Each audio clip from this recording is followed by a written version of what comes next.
Hello! Hey and there, hello. welcome back to the Tom and Jerry Jerry Experience. Experience. And you are? I'm Captain Tom. I'm Sailor Jerry, or Jerry, whatever you want to call me today. It doesn't matter. Hey you. Yeah, hey you. How about that? So in today's episode of the Tom and Jerry Experience, I tell you, I put this question out on the interwebs Yeah, about, I wanted people to kind of mention, hey, what was your first car? right. So we mentioned previously that you've actually driven a car, okay, once, right? Once in my life, and it's the only time, yes. Tom's secret. Wasn't a secret. And then the only other car, if you will, that you've driven was at an amusement park, right? Right. Car. Okay, so I was kind of interested because this can really it sparks a lot of memories, fun times. You never forget your first car, Yeah. and stuff like that. So I wanted to solicit some information from our viewing audience about their first car. Now, some people mentioned what it was. Some people mentioned not only what it was, but they mentioned a few things about it.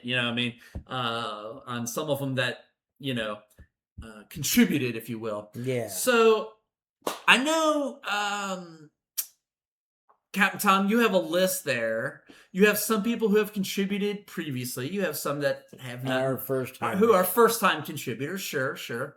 And so why don't you share with us what you got there?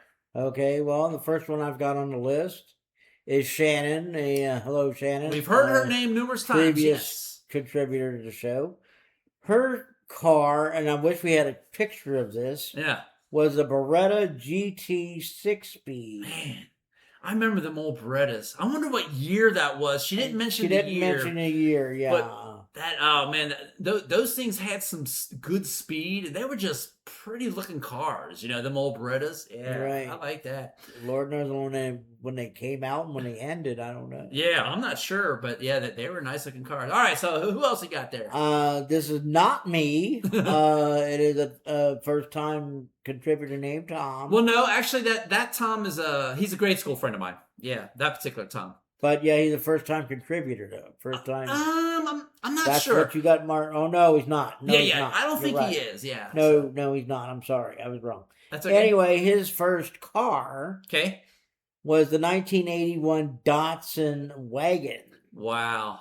Now that's not the prettiest of cars. However, I believe, if I'm not mistaken, Datsun turned into Nissan. If I'm not mistaken. Pretty sure it did, yeah. Now, I know we have a contributor that lives in California.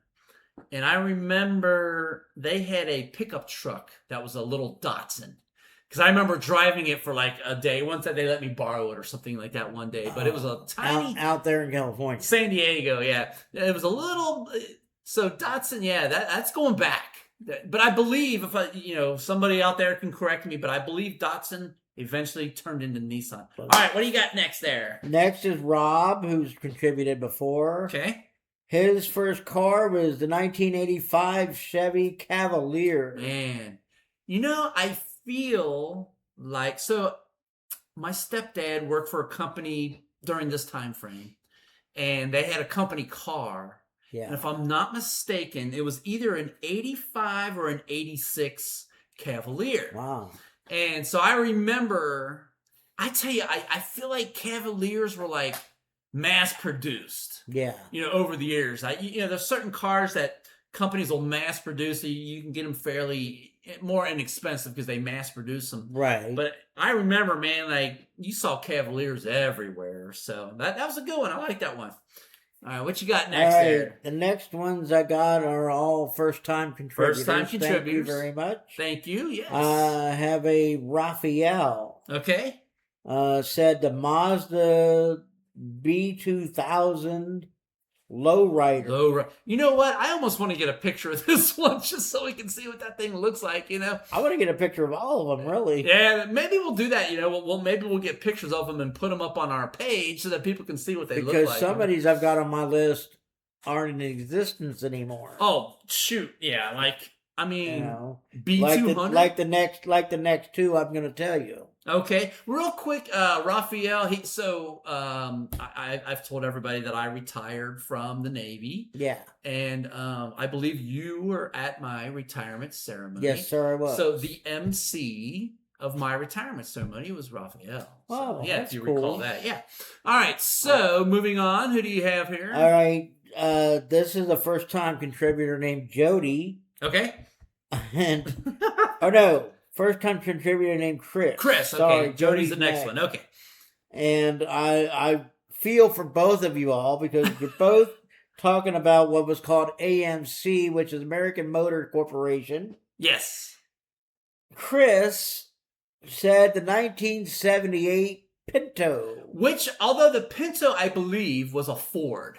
I'll double check, but the Pinto was a Ford. The next one you talk about, maybe it was a Ford. Yeah, but let me tell you something. Pinto, you're right. Not only was that, I feel there was some issue like where if you hit the bumper, it might explode because the gas tank was right there. Yeah, something. They were not considered safe cars after a while. And you know what else they weren't considered? They were not considered eye candy because they were ugly cars, man. Let me tell you, they were just, ugh. And some of these cars, not the 85, but I don't know what year Shannon Beretta was, but that also might not have had seatbelts. I think by the time the Beretta came out, it did. But you never know, the Pinto, or if they did have seatbelts. The Pinto had to have seatbelts if they in a 78. And the seatbelt may have only went across the waist versus Yeah, that too. Yeah, that might be true too. God, 78. Jody, as I mentioned before, Jody, okay. A first time contributor, thank you. Yep. Said the 1974 American Motor Corporation Gremlin. Wow. Gremlin X, I think you got down here. I don't know what X means. Hopefully it means... I think that was the letter on the Gremlin. No, I know that, but let me tell you, you talk about... That was also kind of an ugly freaking car, man. Well, my mom had a Gremlin. My mom had AMC Hornet. Oh, wow. And a Hornet was like a hatchback type of car. Right. I mean, and we mentioned in our conversations about a Pacer. AMC. Yeah, my mom worked for a gentleman years ago, a lot of years ago, that they got a car, an AMC Pacer for her to drive him around in. Gotcha. And I think they might have even took a car trip somewhere in that era. That would have been like in the it would have been in the late 70s or early 80s that we're talking about. So my grandma on my dad's side, okay, so she had her and my grandpa. They had a Pacer. Yes. And I tell you what, if Humpty Dumpty were a car, I'm pretty sure that's what a Pacer was. They just looked at Humpty Dumpty and said, let's put wheels on it and a steering wheel and call it a Pacer. Because, oh my God, it was just like, who thought of that? The American Motor Corporation, apparently. Are they around anymore? No. There's probably a reason for so. But getting back to the Pinto, I do believe you're right. That was a Ford Pinto. All right. You said that. Thank you. And well, I'll talk about my first car here. So I have obviously I have a list here as well. Okay. The first one, now this is a contributor to the show, John. Right? Neighbor John, we've talked about him before. He said 56 Blair. But he says Blair. But he says Blair. I don't know if that's a misspell, if he meant to say Bel Air. I thought it was a Bel Air, yeah. But he says 50. We're gonna have to look that one up as well. But 56 Blair was his first car. Now that's pretty cool. But he spelled it B-A-N. Well, he spelled it B-L-A-I-R. So I'm gonna have to look that up. B-L-A-I-R. Yeah, I'm assuming Chevy. It might have been been Chevy. There was an E in between the B and the L. Maybe, myself, yeah, maybe. I heard of a Bel Air. Right. Yes. Now Al. He's contributed. Al's the one who had that pet peeve that we should say your name first instead of mine. Remember Al? I see. Yeah. He's a good old friend of mine. Yeah. So his first car was a 1970 Volkswagen. He doesn't specify what kind. I don't know if it was a Rabbit. I don't know if it was a Bug. But he says with no floorboard on the passenger side. So on the Oh, my passenger God. side, there's no floorboard. You could see. In other words, you're riding in his car, Right. and you could like see Right. the street. You can see the people you ran over, right? So Yeah. he says my friends called it the Flintstone Mobile. Oh man, that's Now, hilarious. that's funny. That is now. I do have. Remind me. I do have a story about what was going to be my first car was also a Volkswagen, but ended up not being my first car, probably because of a similar situation. We'll get into that in a minute. Okay. Okay. All right, Allison, first time contributor. Now, she said, I love this. I got to read this verbatim here. She says, a sweet ass 1987 Chrysler LeBaron. Oh, She my. goes on to say, we called it the La Coca Mobile. La Coca?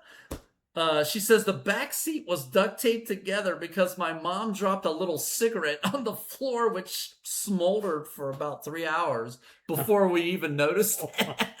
So, I tell you, but those are the stories when you have your first car, you know, and I'll get into that here in a little bit. You know, it's like just some of the fun stuff that people talk about, right? All right, Maria, first time contributor. She says 1978 Delta 88 Oldsmobile. Oh my! And now they Big car. Yeah, they called those boats back in the Yes. And I think, you know, if it floated, yes. I actually, at one time, I owned an 82. It was just a car that I was able to get. It was, you know, I mean, 20-something years ago. But I had a 1982 Delta 88. It was a freaking, you talk about a boat. All right. Now, here's one. We're going to show a picture of this one. All right.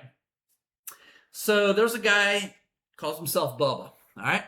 Okay. Calls himself Bubba. He a couple years older than me. Went to the same grade school, stuff like that, you know. But he was a couple grades ahead of us. Okay. Now, and I remember this car. I remember what he describes. I clearly remember because, you know. So anyway, he says 1971 Oldsmobile Cutlass S. Okay. He says red with black vinyl top. And I believe we have a picture. All right, we have this picture that you're seeing here is actually his car. So he submitted this picture. He still has a picture. That is neat. Let me tell you, man.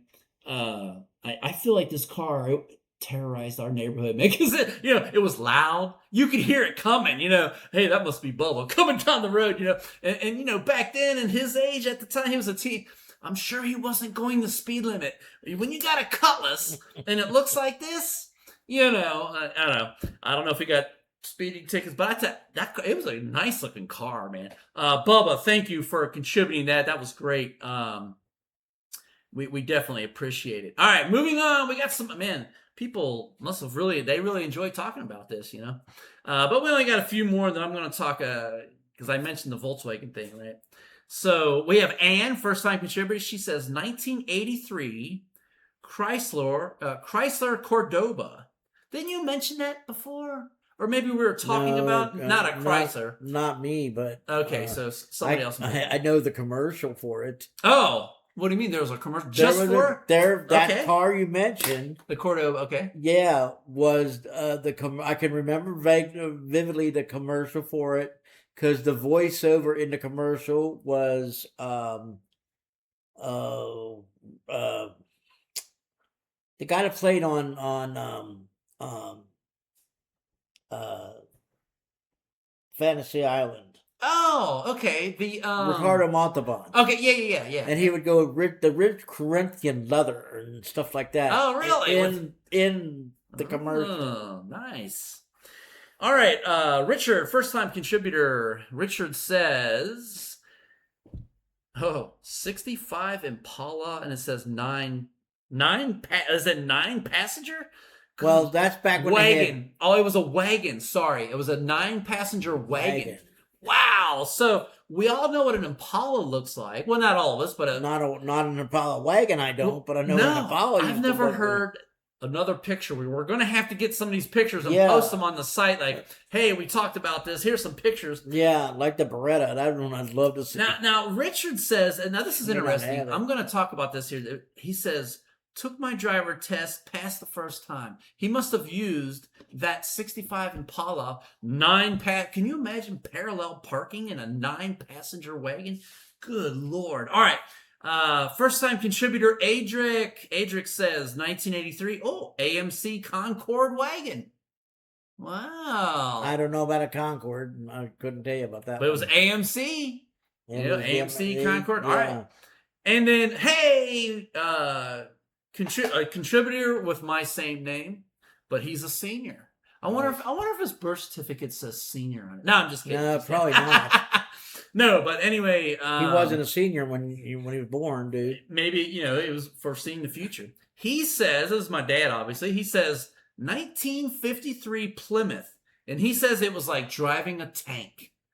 So I don't know what type of Plymouth or if it was just a Plymouth. Now, that might have just been one back in those days in the 50s. Like I mentioned, my favorite car would have been the 57 Chevrolet. Right. Okay. They only made one model in those years. So maybe they only made one model of this Plymouth. Yes. Because they didn't have like the Plymouth Fury and different things like that. In our last episode, we had a last-minute contributor that contributed during the show. And Peggy, my neighbor. Do you remember her? We talked about that in our last episode. I remember hearing about her, yeah. Well, she says 1970. She said about the thing about Kings Island, the ride that there were like 3 people that said the same thing. But anyway, her first car was a 1977. That's going back. Dodge Magnum. Wow. Dodge Magnum. I don't know. Good stuff. I'm not sure either. All right. So, in one of our episodes, a few episodes ago, I mentioned about sea stories, right? You ain't gonna believe this, right? Yeah, so what was supposed to, my dad told me, the one that contributed to the show earlier, I mentioned his name, right?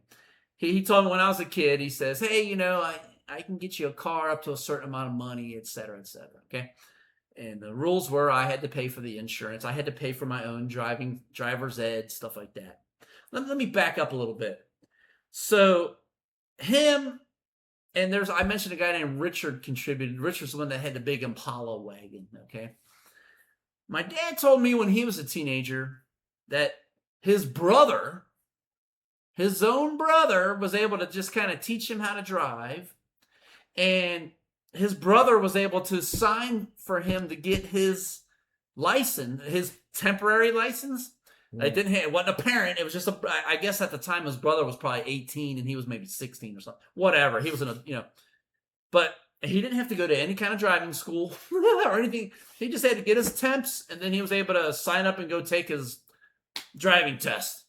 Like, holy cow, I couldn't imagine. Now, I mean, they have to do so many hours on the road with their parent. They have to do a course that takes, so many hours of online or in-person course. They also have to drive with an instructor for like 8 hours. So it's a big deal. All right. So what was supposed to be my first car, ready for this, was a 1963 Volkswagen Bug. All right. Now, this is crazy. This thing was a stick shift. Okay. Oh my. However, it didn't have a clutch. It had a built-in clutch. So you didn't have to actually push a pedal to change the gear. You give it some gas, and the motor knew that when you got to a certain like RPM, I guess, you could switch the gear. No clutch, but it was a stick shift. All right. So what happened to this? Remember I said it had like a built-in clutch or whatever? Yeah. Well, for starters, we took it to a car wash. So my dad was driving this car on a regular basis, going to work, blah, blah, blah. We took this car to a car wash. They wouldn't let us take it through the car wash because they didn't want to be responsible because it had some rust on it and stuff. They didn't want to be responsible for any rust that might have fallen off or something like that. So shortly after, I didn't even have my license yet. It was just a car that was going to be waiting for me. Well, the built-in clutch that I talked about, it fell out. That car is not going to work. Yeah. Okay. And it was a great little car. It was like a little love bug, like you see. Yeah. A Herbie to love, it was one of those Herbie things. The love bug, yes. But what ended up being my first car and our producer CJ has a picture of this, was a 1976 Ford Mustang. Okay. Now, the picture you see is not the same color that I had. The one I had, well, let me put it to you this way. We all called it a Rustang. Because this thing, I mean, it had a decent amount of rust, like around the wheels and stuff like that. Eventually the muffler fell off, so I didn't even replay it. It was a loud car. It was a 4-speed. It was a stick shift. It had a regular clutch and stuff like that. The dashboard lights didn't even work, Funny, the one day the dashboard lights worked, that night I was so excited. The next day the car broke down. So I was like, okay, something's not right here. But gosh, I'm sure all these people and thank you again, all the people that contributed.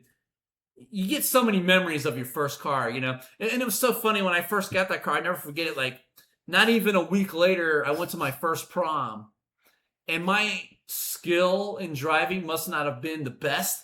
Because my prom date was like, how long have you been driving? Because she was probably getting whiplash from, because it was a stick shift. Like I was doing to you at the Kings Island. Right, at Kings Island, with the old-fashioned car. And because, and of course I was like, oh, I've been driving a couple weeks, I'm another funny thing. She's like, give me the keys. Right? There was this one girl I was dating.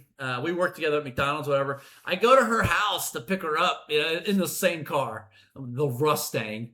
And her mom looks at the tires and says, yeah, you're not taking my daughter out until you get new tires on that car. So I had to work and get some new tires. Wow. Yeah. Hey, we were, I don't blame you. We were 16, 17 years old at the time. So, I figured, God, I think I must have had that car for maybe a year, something like that. And I mean, it was it got me from point A to point B, but it was an ugly, it was however, I probably had the loudest stereo in my school, because that same girl I said I dated that her mom made me get tires, her dad gave me what's called an amplifier for okay?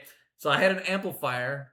I had nice speakers in the back, and I had this, what's called a ghetto blaster. We'll show a picture of that sometime. But it had detachable speakers. I took the speakers off of that and put them in my car so that I could have the loudest, not only did I not have a muffler, so the car was loud, but my stereo would blare, man. It was just, it was great, And I hit that little button from the amplifier. Oh, man, it was some good stuff. And the thing leaked oil like no other. Oh, my God. In front of our house, big old oils. It was just, but it was a first car. You know what I'm saying? I think my dad spent like $300 on it or something. It was a first car. Got me from point. I learned how to drive a stick shift, stuff like that. So. Hey. So anyway, just want to, say thank you to everybody that contributed. That pretty much concludes our show. Yeah. What should we talk about next time, Jerry? Well, I was thinking maybe we'll talk about technology, right? Technology, is it good? Is it bad? Can it be both? Some technology is good and bad. Some technology is, like, think about that. Just everyday life is just different than it used to be. We're looking at the technology of today, just doing what we're doing. Exactly. Right here. Yeah, we could. We wouldn't be able to have our show without some of it, but like you say, some of it isn't all that great. Yeah. And what do you guys think out there? We're going to ask that question out there in the interwebs. Well, I think what I'll do is I'll mention some specific technologies, right? Some things that we have, like I said, again, that we have now that we didn't have. Is it good? It's not so good. Whatever. What are the good and bad? And stuff like that. So anyway, that concludes our show. Just want to say, like my mom always used to say, if you ain't got nothing nice to say, don't say it at all. I wanted to say, love y'all, and I'll see you the next time. All right, y'all have a great day. We'll see you. Bye-bye.